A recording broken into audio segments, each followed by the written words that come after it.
नीम शब। एक सुनसान पार्क की दूर दराज बेंच। दो लोग बहुत धीमी आवाज में बातें कर रहे थे। पार्क में उस वक्त इतना अंधेरा था कि दोनों की शक्लें गैर वाज़ेह थीं, मगर गुफ्तगू का अंदाज ये बता रहा था कि उनमें से एक आदमी अधेड़ उम्र है और दूसरा जवान। जवान के बात करने का अंदाज भी ऐसा था जैसे वो अधेड़ उम्र आदमी की बेइंतहा इज्जत करता हो। दूर सड़क पर लगा हुआ बल्ब जरा देर को रोशन होकर ऐसे बुझ जाता जैसे इस मुल्क की उम्मीदों का चिराग। बस यही रोशनी थी जो जरा देर को गिरदोपेश को रोशन करके फिर मद्धम हो जाती। तुम जानते हो मुझे तुम पर भरोसा है मगर। अधेड़ उम्र आदमी कुछ कहते कहते रुक गया। नौजवान बोला, मगर के आगे की बात मैं जानता हूं सर। नौजवान शायद मुस्कुराया भी, अंधेरे की वजह से खद्दोखाल वाजे नहीं थे। बुजुर्ग ने कहा, क्या है मगर के आगे? नौजवान बोला, यही कि किसी को मेरा अंदाज पसंद नहीं है। बुजुर्ग ने कहा, हाँ, और उनके पास इस नापसंदीदगी के दलाइल हैं। नौजवान बोला, दुश्मन नई चाल चल रहा है, अब बादशाह को तोप के हिसार का फायदा नहीं होगा। बुजुर्ग ने कहा, और प्यादे, उनका चुनाव? एक को तो फांसी होने वाली थी, उसको बचा लेने पर भी सब तुमसे नाराज हैं। नौजवान ने कहा, सबकी बात से मुझे कोई फर्क नहीं पड़ता, आपका क्या ख्याल है? बुजुर्ग ने कहा, मेरा ख्याल है कि ऐसी चाल के बाद या तो बदतरीन मात होती है या यादगार फतह। नौजवान ने कहा, चलें, जो भी होगा गैर वाज़े नहीं होगा। नौजवान को शायद उनकी बात से मायूसी हुई थी। ये बात बुजुर्ग ने भी महसूस की। बोले, तुम मुझे गलत न समझो मेरे बेटे, ये फैसले हंसी खेल नहीं है। नौजवान ने कहा, तो क्या आप ये चाहते हैं कि हमारे अंदाज में संजीदगी नजर आए? बुजुर्ग ने कहा, तुम ठीक कहते हो, तुम अपने हिसाब से काम करो, बाकियों को मैं खुद झेल लूंगा। नौजवान ने कहा, शेरों खून बढ़ा दिया आपने। बुजुर्ग बोले, मगर मुझसे कुछ छुपाना नहीं, समझे? नौजवान ने कहा, यह सवाल ही नहीं बनता सर। बुजुर्ग बोले, अब बन गया है, बोलो हाँ। नौजवान ने कहा, सब आपके इल्म में लाया जाएगा, और उसी बूढ़े की नसीहत पर अमल कर रहा हूं मैं। लोगों पर मशीनों से ज्यादा भरोसा करता हूं। दुश्मन जब खला में चला गया और हमें पता है कि हम अभी वहां नहीं जा सकते, तो मैंने इसी कुर्रे में कई गार ढूंढ लिए। बुजुर्ग ने कहा, मेरी परेशानी की एक और वजह भी है। नौजवान बोला, जानता हूं सर। बुजुर्ग ने पूछा, अच्छा वो क्या? नौजवान ने कहा, मैं। बुजुर्ग बोले, हाँ, तुम्हारे बाद मरना पड़ा तो मैं मर नहीं सकूंगा। कोई और मुझे नजर नहीं आता जिस पर इन जिम्मेदारियों को छोड़कर मर जाऊं। ठीक से मरने दो मुझे। नौजवान ने कहा, सर, आपकी जिंदगी में ही 3-4 ऐसे लोग तैयार कर जाऊंगा जो मुझसे भी ज्यादा आपको अच्छे लगेंगे। बुजुर्ग बोले, बहरहाल फिर भी पहले मुझे मरने देना। खैर, काम की बात करो। नौजवान ने कहा, 5 धमाके उन्हीं जगहों पर हुए जिनकी मैंने पहले से निशानदही कर दी थी। बुजुर्ग ने कहा, तो फिर वो रोके क्यों नहीं गए? जानी नुकसान कितना हुआ? नौजवान ने कहा, कोई भी नहीं। बुजुर्ग ने पूछा, वो कैसे? नौजवान ने कहा, क्योंकि निशानदही के बाद उन इमारतों में ऐसी आग लग गई कि सब निकल कर बाहर आ गए। धमाके के वक्त वहां कोई भी नहीं था। बुजुर्ग ने कहा, अब क्या ये ऊट पटांग अंदाज नहीं है? नौजवान ने कहा, बस कुछ दिन इसे बर्दाश्त करवा दें। बुजुर्ग बोले, नहीं, जब पूछा जाए तुम कहना कि हमें उनकी इत्तला नहीं थी। नौजवान ने कहा, झूठ बुलवाएंगे सर? नौजवान शायद फिर मुस्कुराया था। बुजुर्ग ने कहा, इस पेशे पर मकर खुदा ने माफ कर दिया है शायद, और जो इमारतें तुमने ली हैं वो गैर महफूज हैं। नौजवान ने कहा, बस यही बात उनकी हिफाजत की जामिन है। बुजुर्ग बोले, देखो, मुझे बाइज्जत रिटायर होना है। नौजवान ने कहा, आप भी मुझसे गैर मुतमईन हैं? बुजुर्ग बोले, हाँ, but I like it that way. अब और धमाके तो नहीं होंगे? नौजवान ने कहा, 1-2 और करने पड़ेंगे। इस पर अधेड़ उमर साहब शायद घूर कर रह गए। बोले, आखिर हेडक्वार्टर कहाँ बनेगा? नौजवान ने कहा, फिलहाल 3-4 महीने मुझसे ये ना पूछें। बुजुर्ग बोले, चलो अब मैं चलूं। नौजवान ने कहा, जरा टहलते चलें। बुजुर्ग बोले, क्यों? नौजवान ने कहा, सर, हाजमा अच्छा हो जाएगा। बुजुर्ग ने कहा, ओह, मैं सिक्योरिटी बुलवाऊं? नौजवान बोला, सर, खुदारा इन सोचों से बाहर आ जाएं। बुजुर्ग ने हैरत से कहा, तो फिर? नौजवान बोला, इसी तरह चलते हैं। एक गाड़ी में बैठकर एक घर तक चलेंगे जिसके 2 दरवाजे हैं। आप पिछले दरवाजे से घर जाएंगे और ये गाड़ी उनको दिखाने के लिए वहां से कहीं और जाएगी। बुजुर्ग ने पूछा, कहाँ? नौजवान ने आंख दबाते हुए कहा, सेक्रेटरी दाखिला के घर। बुजुर्ग ने कहका लगाया। बोले, ओ, 2 धारी चला रहे हो, चलो आओ चलें। अचानक एक परिंदे की आवाज आई और जवान ने हाथ उठाकर जमाई ली।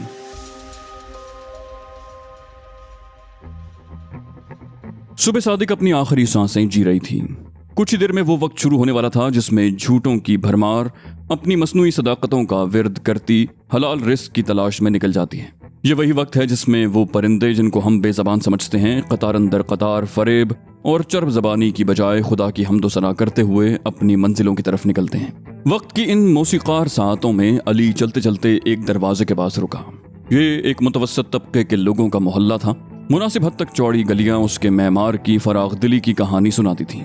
झुके हुए सायादार दरख्त गली के दोनों अतराफ सलीके से लगाए गए थे। अली कई गलियों से होता हुआ उस दरवाजे तक पहुंचा था, मगर क्यों, ये बात बस वही जानता था। अली एक 27-28 साल का नौजवान था। निकलता हुआ कद और चौड़े शाने अक्सर देखने वालों की नजरों का मरकज बन जाते। रफ्तार निस्बतन तेज थी जिसमें जल्दबाजी का गुमान होता था। सर झुकाकर तेज तेज कदम लेते हुए चलता तो यूं गुमान होता कि गिरदोपेश से बेखबर किसी जरूरी काम से जा रहा हो। सर के बाल मोटे और घने थे, मगर शायद सलीके से बनाने का शौक न था। आंखें नीमवा किसी गहरी सोच की गम्माज, जैसे हर वक्त शायरी और सवालों का नुज़ूल हो रहा हो। उसके रुकते ही दरवाजे में जरा सी आड़ बन गई, जैसे कोई पहले से इंतजार में था। थोड़ा सा खनकारने पर आवाज आई, तो ये कब होगा कि तुम मुझसे मिलने मेरे दरवाजे की बजाय अपने घर आया करोगे? आयशा ने कहा। अली को उसका शर्मीला लहजा बहुत पसंद था। बोला, ऐसा तब होगा जब मैं मिलने थोड़ी देर को नहीं बल्कि काफी देर के लिए आ सकूंगा। आयशा बोली, और जरूर उस काफी देर के आने में भी अभी काफी देर है। वो मुस्कुराई। अली ने ऊपर देखते हुए कहा, कुछ बातें तो तुम्हें पता ही हैं, फिर भी तुम नहीं समझती। आयशा मुस्कुराते हुए बोली, इस जुमले में सबसे मजे की बात यह है कि सिर्फ मुझे पता है। अली ने कहा, काफी देर उसको कहते हैं जिसका इंतजार मुमकिन ना हो। आयशा बोली, और जब आपको इंतजार मुमकिन लग रहा हो लेकिन अब्बा को ना लग रहा हो, उसको भी काफी देर कहते हैं। अली बोला, जो भी हो, कुछ काम हैं जो हम सबसे ज्यादा जरूरी हैं। अली की आंखों में भी नाकाबिल शिकस्त अजाइम की झलकियां थीं। आयशा ने अपनी बड़ी बड़ी आंखों को और बड़ा करते हुए कहा, मुझसे भी ज्यादा। अली ने कहा, जिनसे मिलने के लिए एक और दुनिया का भी वादा हो, उनको इस आर्जी दुनिया में इंतजार करवाया जा सकता है। वो मुस्कुराया, फिर बोला, वहां के लिए महल बना लें, फिर उसमें तुम्हें रखेंगे। आयशा बोली, और इस दुनिया का क्या होगा? यहाँ झोंपड़ी में रखोगे? अली ने कहा, तो तुम नहीं रहोगी क्या? आयशा बोली, अकेले तो नहीं रहूंगी। अली ने कहा, कुछ लोग जाने देते भी नहीं हैं। आयशा ने कहा, कुछ? कौन? तुम सिर्फ मेरी बात क्या करो। अली मुस्कुराया, बोला, तुम्हारी बातें मैं सिर्फ खुद से करता हूँ। आयशा बोली, सही, छोड़ के चले जाओ और जुमले भी मारो। अली ने कहा, हिम्मत बढ़ाओगी, दुआएं दोगी या बस उदासी रहोगी? ये कहकर वो चल दिया। आयशा बोली, ठहरो, क्या हुआ? अली ने कहा, ठहर जाता हूँ, कोई शिकवा हो तो अभी कर लो, फिर कुछ वक्त के बाद ही मुलाकात होगी। आयशा बोली, क्यों? शिकवा क्यों करूं? दिल में रखूंगी, नहीं बताऊंगी। अली ने कहा, क्योंकि जब हम शिकवे करना बंद कर देते हैं तो शिकवे बढ़ना शुरू हो जाते हैं। आयशा ने कहा, वो तो ठीक है, लेकिन तुम एकदम से क्यों जा रहे हो? अली ने कहा, कुछ लोग इसलिए जाना चाहते हैं कि उन्हें वापस बुला लिया जाए। आयशा ने कहा, फिर कुछ लोग? अपनी बात क्या करो? अली ने कहा, कुछ काम हैं जो मुझे तुम्हारे पास आने से पहले करने हैं, क्योंकि उसके बाद मैं कहीं नहीं जा सकूंगा। ये कहकर वो चल दिया। कुछ रिश्ते जो अनकही बातों को महसूस कर लें यकीनन बहुत कीमती होते हैं, और वैसे भी अली की जिंदगी में ऐसे रिश्तों की बहुत कमी थी। वो लोग जो लोगों के मीठे लहजों में छुपे जहर को भांप लें, अकेले रह जाते हैं, या फिर दोगला अंदाज अपनाकर सबसे हंसकर बाकी की जिंदगी अदाकारी और रियाकारी में गुजारते हैं। लेकिन ऐसी जिंदगी को अली कभी ना अपना सका। झूठ को झूठ, सच को सच और जुल्म को जुल्म कहने की आदत उसको इस मुल्क के अक्सर लोगों से मुमताज कर देती थी। साथ साथ यही इम्तियाजी हैसियत उसके अकेलेपन का बायस भी थी। अब पिछले कुछ अरसे से इस तन्हाई में दो हसीन आंखों का इजाफा हो गया था, और यूं ये तन्हाई कुछ और पुरअसरार हो रही थी। गली के किनारे पहुंचकर अली रुक गया। सामने मोड़ पर एक फल वाले की रेडी का इजाफा हो चुका था। उसने एक लंबा सांस लेकर उचटती सी नजर राब्ता सड़क पर डाली और साथ गुजरते एक रिक्शे को रोककर उसमें सवार हो गया। वो एक आम सी बस्ती में पुरानी सी इमारत थी। घर के आगे डमडम की बाड़ थी। शोर करता हुआ दरवाजा खुलते ही एक कुशादा सहन में ले जाता। वहां से एक हरी भरी राहदारी अंदर वाले दरवाजे की तरफ रहनुमाई करती।